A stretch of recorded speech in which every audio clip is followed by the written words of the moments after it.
All right. Hey everyone, this is Delta Peng from TechPeng, name subject to change. And welcome, as this might be the last video for our programming quick start set of videos for now. There's more to learn, of course, but this is enough to get you started, to get you rolling and get you experimenting, and hopefully with that interest comes more passion to just and a passion to figure out, hey, what is going on? Let me learn more and let me, figure out what I can do with it. It's just a big sandbox. It's pretty cool. But I guess for this last video, I'd like to do a little bit about Git. I know we talked about it some, but it's a very popular, again, source control method of source control. So let's see. Okay, so we have this code here, and okay, we don't have a Git here yet. Here's some things you'd like to do. Okay, we're a super cool test project, and if you're on a Windows computer, I have to also show you some stuff. What you should do is you need to change your folder options.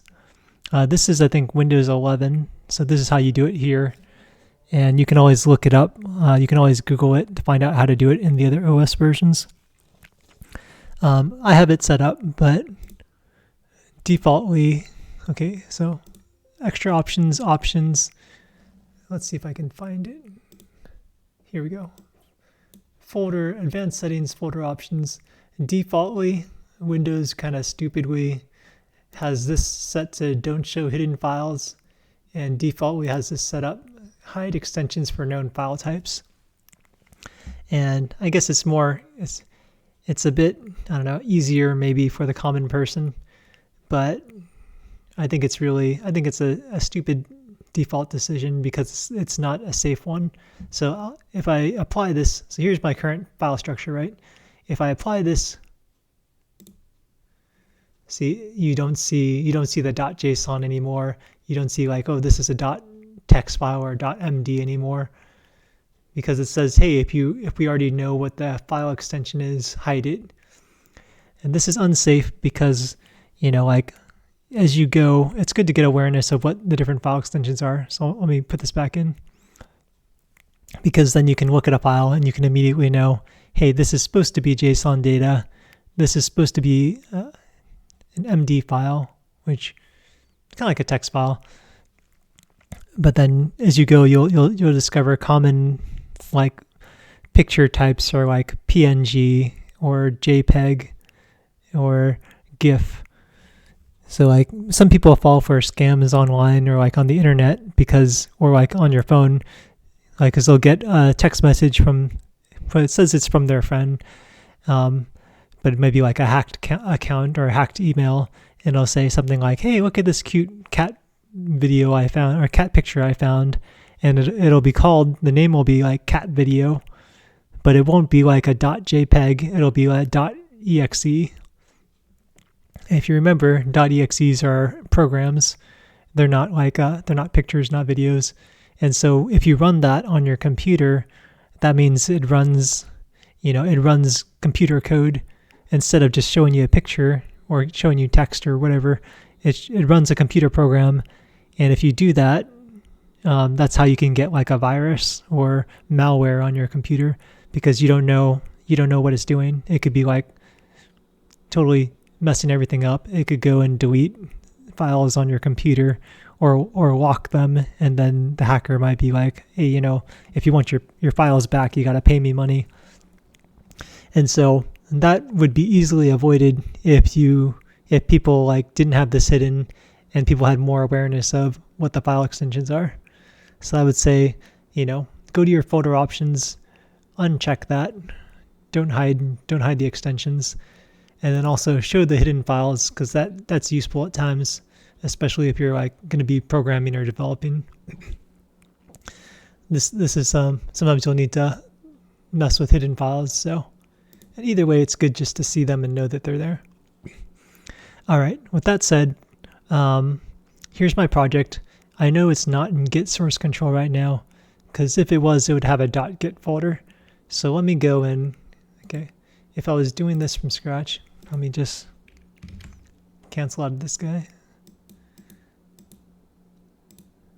So I would go to the project, I would open up git bash, and then I would say something like git init.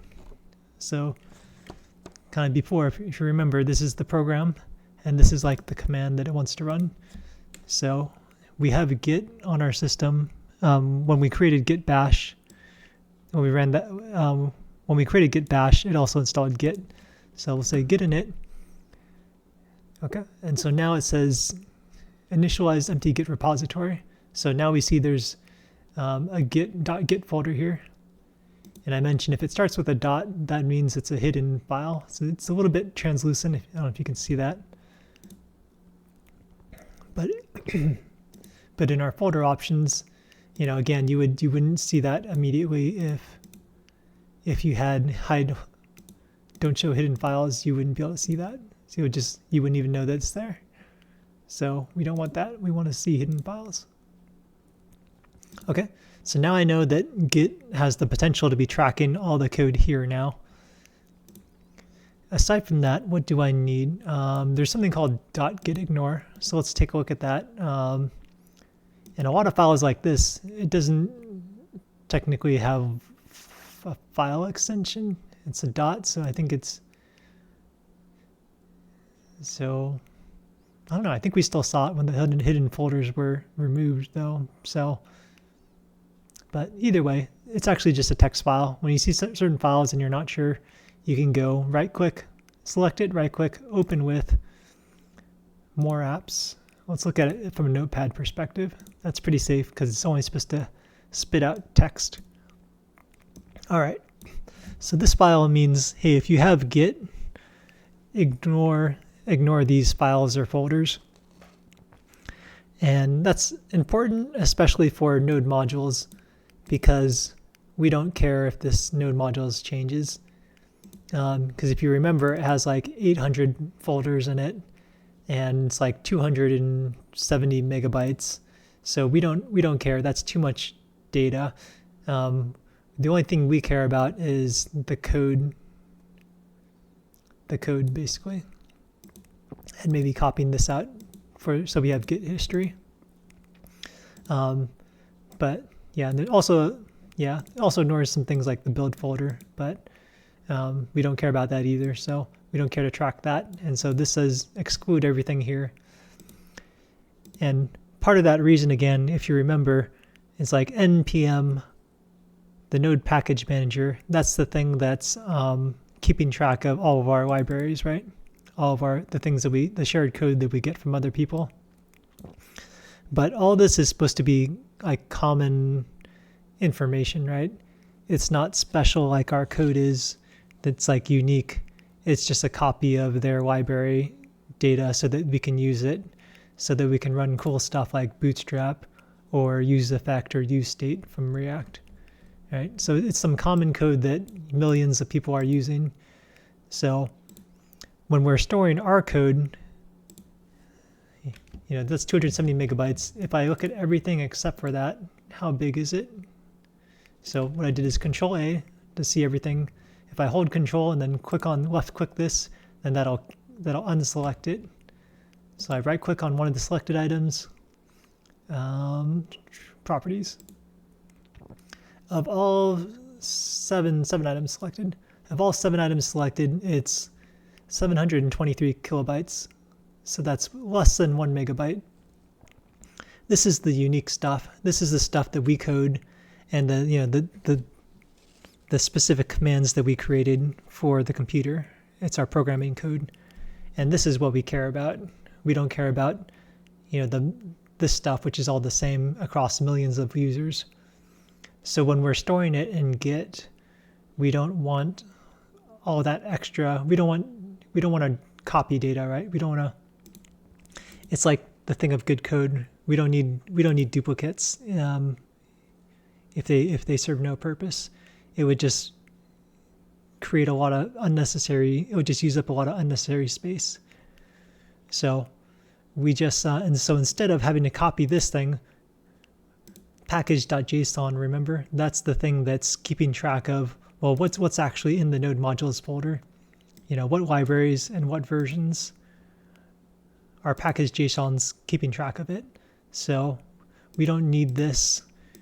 We just need everything but this. And then if I give this to another user, they can create the same stuff as me, because npm will use package.json to know which versions of the common code it should download. Okay. Yeah. If it's confusing, don't worry about it. One day it'll hit you and you'll be like, oh yeah, so easy, so simple. But it takes time. Like they say, programming's like learning a new language. You got to learn how to think it in a certain way. And it takes a while to get it. But once you do, it's pretty cool stuff. It's pretty amazing. You can do a lot with it. So yeah, so Git, we want to track files, we want to track changes on everything but this huge monster of common code that's not important. Okay, so we did a git init that created the Git folder, this Git folder, and inside it has a bunch of stuff that Git uses to do its magic. We don't care. Just leave it alone. Just leave it there and don't actually touch it. But just so you know, that's what that is. Yeah, you don't want to mess with anything there, or you might break, you might break something. Okay, so from there, the Git command line program has some special commands that we run. So let's see. It would be something like, okay, if you run git, so the program and then the command git status. So it says right now we're on branch master, and that's kind of the main, you're on the main branch, the commander branch, or the golden branch. Yeah, the golden branch, kind of like I mentioned. This is the code, the copy of the code that's supposed to be the latest and greatest well, kind of. It's the stable version. And then you can have other branches which can have like development code where you do your testing, and then you don't have to worry about accidentally messing up the production code or the code that we know has been tested and works. Okay. For our purposes, you can just kind of focus on master. But if you plan on working with other people or later on in companies, it's good to like practice, hey, put the stable releases here, and then when you're doing your dev work, do it on a different branch. I say that, but I don't really do it myself. But I'm trying to get better at it. So yeah. So one day maybe I'll get more practical experience, and then I'll be able to shed more wisdom or stuff. But that's the gist of what's happening here. It says no commits yet. Untracked files. This means right now Git is not looking at any of these files. And that makes sense because we just created it recently with a git init, but we haven't actually told it, well, which ones are you looking at, right? Which ones do you want to track changes on? So you could see it's pretty much everything. Git ignore, but it automatically knows to ignore node modules because our special git ignore file said to ignore it. Okay, so other commands you could say, okay, git status, it's not tracking, there's no changes that it can see, and it's not tracking any of these, which in our case is everything but node modules. So we'll say, okay, of these items, we're going to say git add space dot. So dot means everything. So add all these items because we want to start tracking all of them. Okay, enter. It says some funky stuff. And no real worries here. This is just the line breaks. The new lines are different between Linux and Windows, and so it's just complaining a little bit, but it's fine. Okay, so git status. So what happens if we git status now? Okay, now it says, hey, here's all the files I'm tracking, and here's all the files that have changed among the ones that I'm tracking. We told it to track all these guys, so now it says, okay, now git ignore is a new file. So I didn't have that before, but I do now. So green, that's a change. README is a change. package lock, not just the public folder, but the items under it. So public, favorite icon, index HTML, blah, blah, blah, the logos, all these items basically, right? And then not just the source folder, but all these items under it. So it's saying, hey, I'm tracking all these guys now. It's like, okay, that's good. So these are the items in what they call the staging area. So this is like Git telling you, hey, this is what I plan to track based on what you just told me. And here's all the things that look like it changed. And so now I can look at that and I can be like, okay, double check. Okay, everything looks good. And so if I want to create the save state now, how I mentioned, that's one of what Git can do, right? You can create a snapshot. You create a snapshot of your code, all the files and everything that's in it, so that if something breaks later, you can reload this snapshot, reload the save game data in essence, and then restore everything to whatever the state or the snapshot is. So I say, okay, that's great. Let me do that. So I'm going to say git commit, and then -m to add a message, and I'll say this is the very first commit. So it's like, okay, the first commit ever. I'm having a bit of fun with it. So, okay, when it's your first time, it says, hey, oh, you gotta, before you can commit something, you need give us an email and name to reach you at, or just to associate with this change. And so run these commands. I'm going to say, okay, if you want me to do that, I can do that. So since I'm inside the Git bash, I can't press Control-C because that's the cancel command. So I highlight it, right-click, copy, right-click, paste, and then I change this out. I'll say,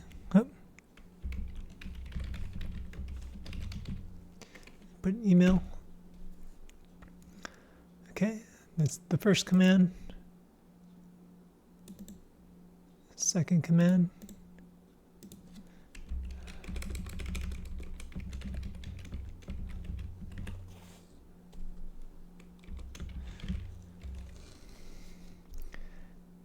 How about that? Okay.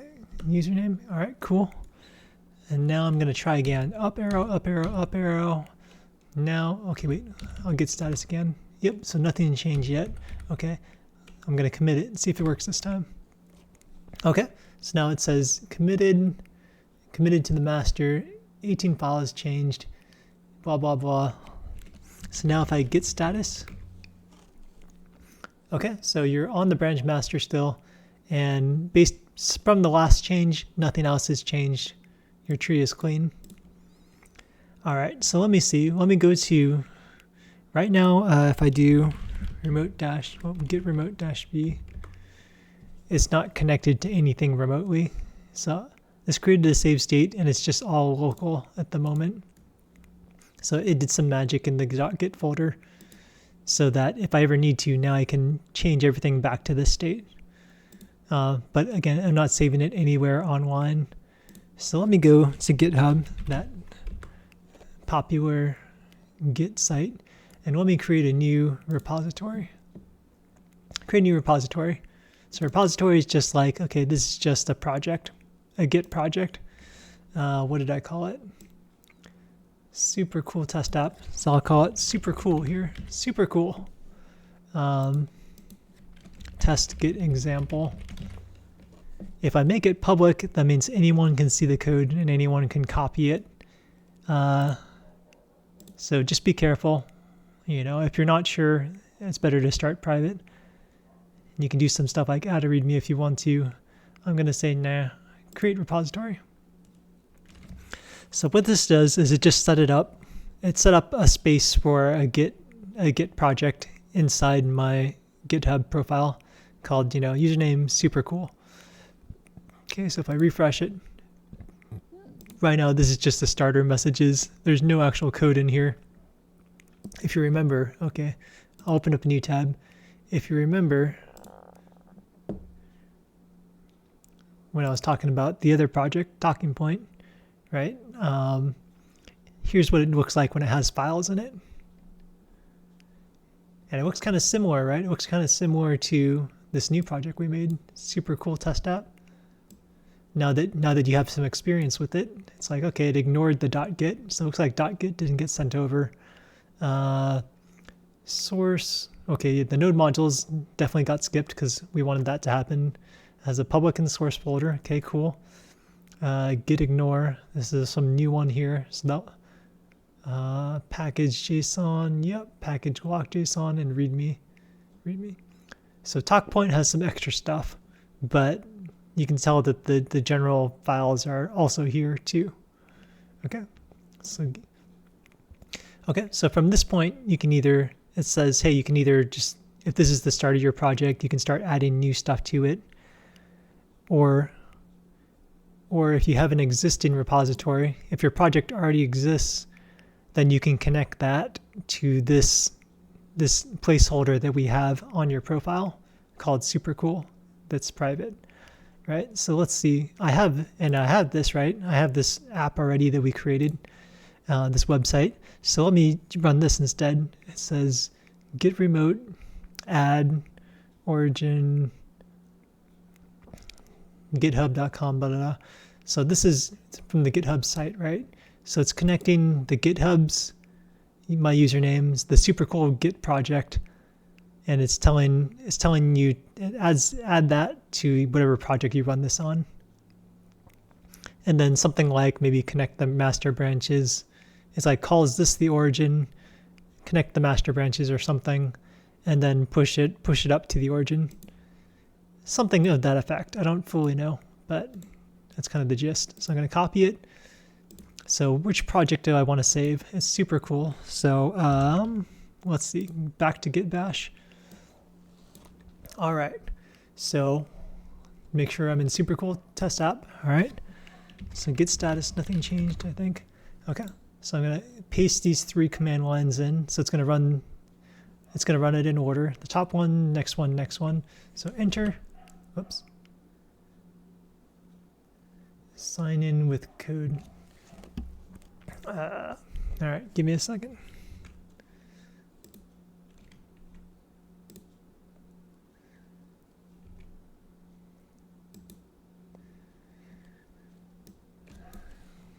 Actually, sign in with browser. Wait, sign in with browser, man. Ignore that stinking code. Okay, yeah, okay, cool. Because I'm already logged in. Okay, let me see. I didn't pause the recording, right? Okay.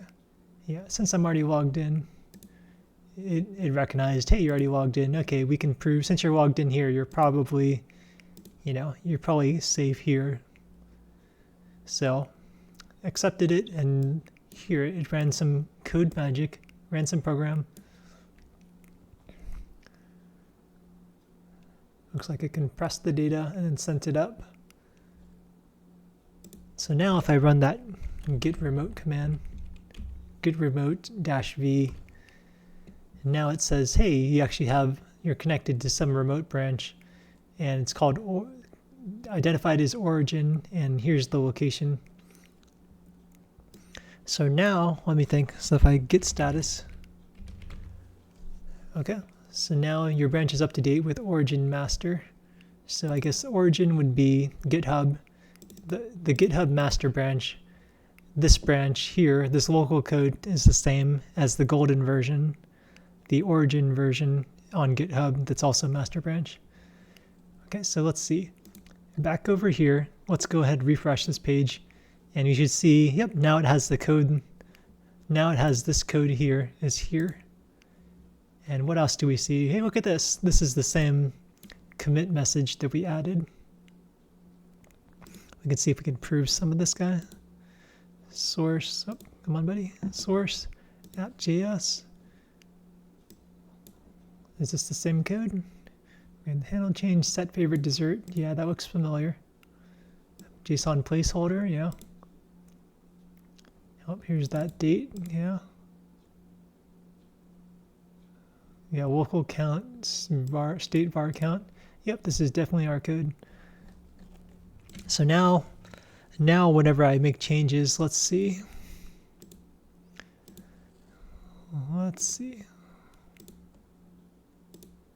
Oh, did I ever explain this? Oh, maybe. I might have explained it a little bit.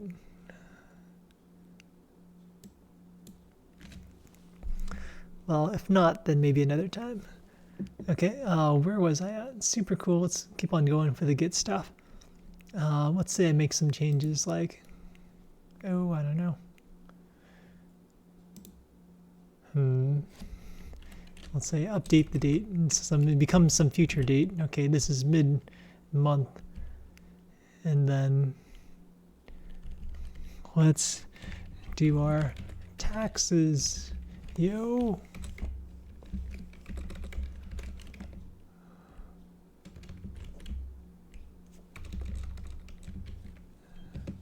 Okay, so I save that. And then maybe in the package.json app, package.json, I find that actually our app, it's not a test app anymore. We're going big time, guys. So now it's just a super cool app. So I'm gonna save that there. All right. So I made 2 changes in 2 files, right? So what happens if I git status? Well, look at that. It recognized that of the files that it's watching, that 2 of them have changed. The package.json and the app.js. And if you want, you can also see what changed. You can do git diff, see the difference of, and then you can type in the file, pack and tab. Okay, nice. Package.json. And now it shows you where the change happened. It's like, it used to be super cool test app in the red, but now it's super cool app. Cool. How about, actually I want to see all the changes. Git diff. Okay, well, let's see. So for the first app.js, it shows me it changed. Okay, this date changed. This line changed with this one. Okay, cool. That makes sense. And then, okay, yeah, and it showed me the super cool app again here. So I can use that to sort of verify, you know, if something breaks, I can go back. If not, if everything looks good, then I can be like, okay, well, you know, we tested it. We tested it. The QA team says this is good. So now let's push this up to the golden version. How do you do that? We do git add dot, because we want to add everything that's changed. So all these 2 items in this staging area. And if it worked, let's try git status again. Oops, git status. Nope.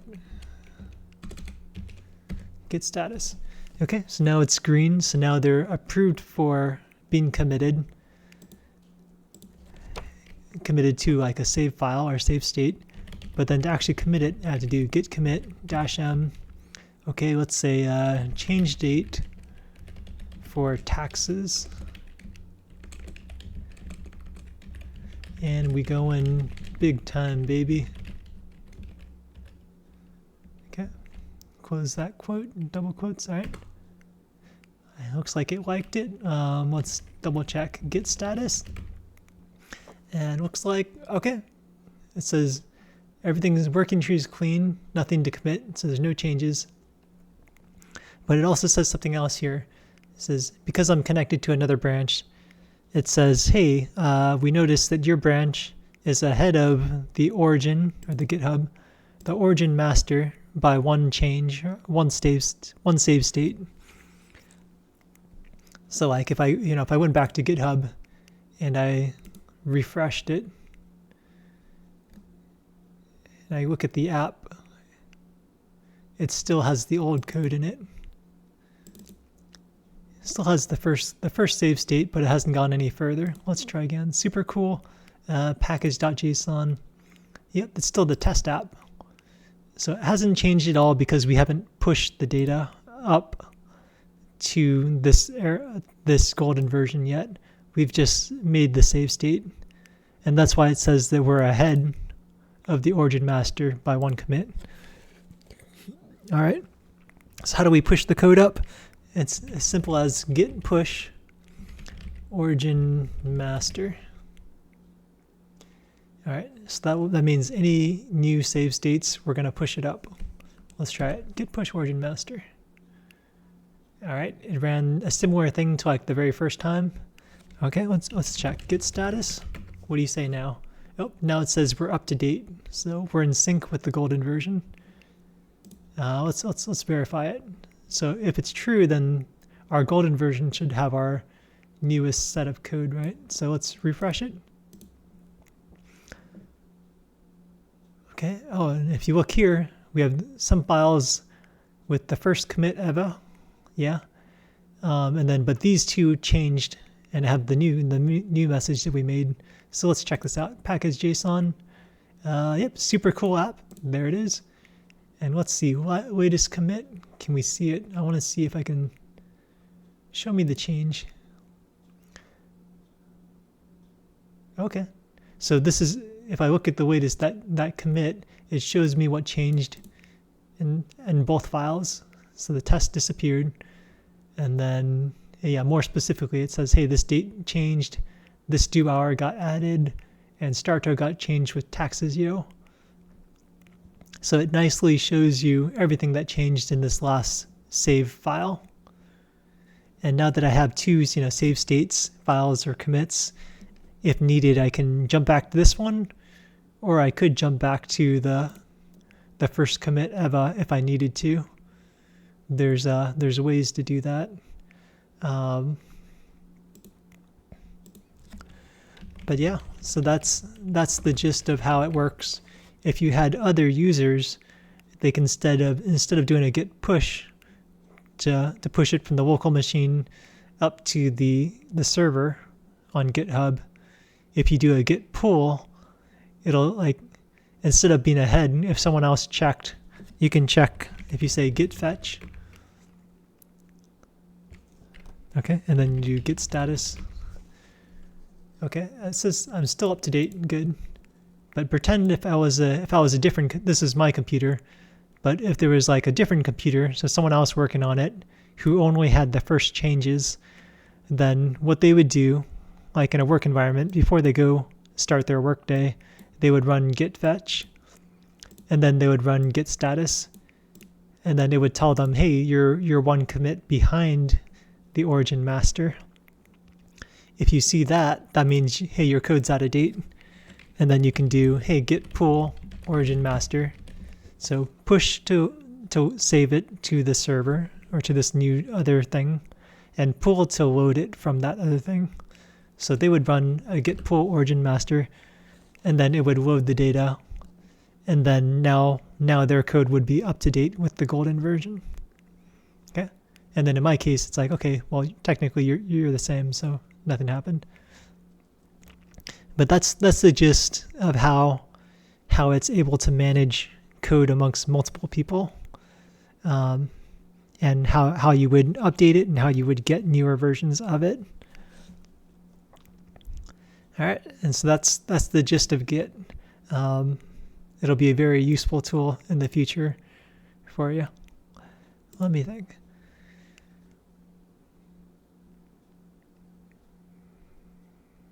How much time do we got? Okay.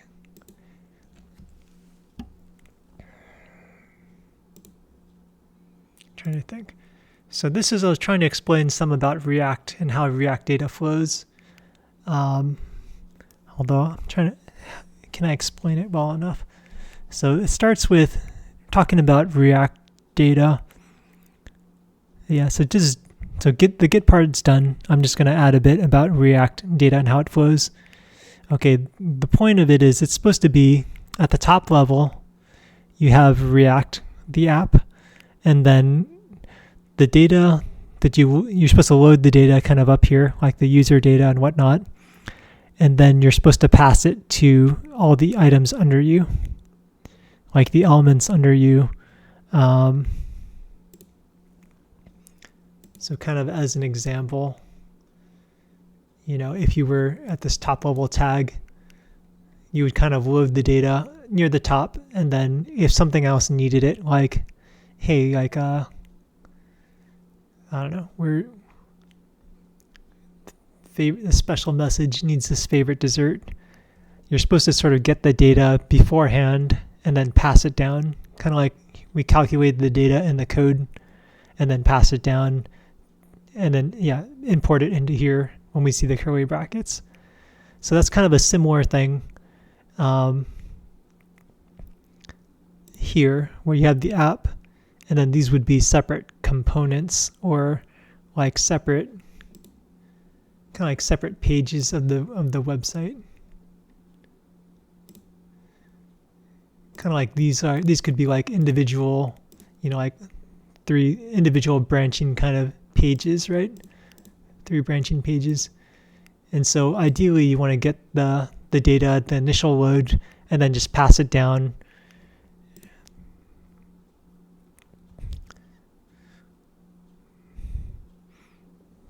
But I don't know. But I guess if you needed data here, you could get it here. Like if you wanted to use like user data, you don't necessarily need to get it unless you're looking at the user page, right? Like if I have here, okay, this is like Bible study stuff, and then this is the random conversation stuff. Like you wouldn't necessarily need the conversation data if you were only going here, or you wouldn't necessarily need the Bible study data or links if you're only going here. But I think the concept of it is like, okay, well, yeah, but the general concept is the data is up top and then it flows downward. I guess it's kind of like, because the pages themselves aren't just components, these are also components, right? Like we saw that the card itself was a tag, a group of tags, right? Like, where was it? The quote tag, my quote. So this set of code is the quote, right? So that means this is like, this div is the parent, and then these are the things under it, the children or the content under it. And so when you're creating components, ideally, like for smaller components like this, it's a little hard to explain. Like, okay, maybe going back to this card example. Yeah. So instead of like how every card has a random question, right? Or a talking point, you wouldn't want, for these individual components, I wouldn't want to call a fetch on every single little guy right here, right? Because otherwise that would be inefficient. I have 136 of them. I wouldn't want to call it, even just doing 9 at a time. For efficiency's sake, you don't want to call the fetch more times than you need to. There's kind of a balance, right? Because you don't want to, again, I don't need Bible study data always, so maybe I don't want to always call it. Maybe just call it if I go to this page. But like once I'm in this page, the better thing to do would be to get at this top level, get all 9 of the talking point data, and then I can pass it down to all these guys, right? So one call to the SQL server, and then I can populate all 9 entries.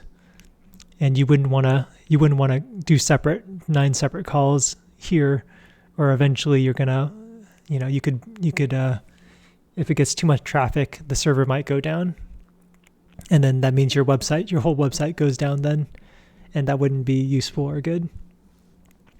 Yeah. So the gist of it when you're doing React data is something kind of like that. Ideally, you want to start kind of at a top level and then pass the data down to the components. But one question that comes with that is, okay, that makes sense from a data loading standpoint, but what happens if I want to do stuff like, hey, I want to like this post or dislike it or whatever, flag it, or mark it as mature or whatnot. And if I did that, do I want that logic to all be separate in a sense? Well, the answer is still kind of like, hey, well, ideally you want to create it once, create the function, and then pass them that function rather than having the code separate every time. And so that's kind of a similar thing of the data flow downward. And instead of like, hey, if I press like, I'm going to call a function from here, technically what you want to do is you want to create the function somewhere up here, and then you want to pass the function reference down to the child so that when the child presses it, they actually call the function that's in the parent. I know I lost a lot of people there. It'll make more sense later, so don't worry too much about that. But I just want to give you the general picture of and the general goal of what we want to do in terms of data, so that when you start creating something like this, you sort of keep that in mind. All right, so that's the last tidbit of there. Thanks everyone for sticking around this time, and hopefully you were blessed and it helped you. This video helped you get kickstarted. I really think that it should kickstart you a lot faster than probably other methods. But feel free to reach out to me, give me some feedback, let me know how it went, or if you got confused on certain parts, where that was, and maybe I'll refine it sometime in the future. But yeah, a lot of it you just have to try it. You just practice it, and as you do it, you'll get better, and it'll start making more sense probably after like the year mark or something like that, and hopefully sooner. All right, but all for now. Thanks, guys. Take care.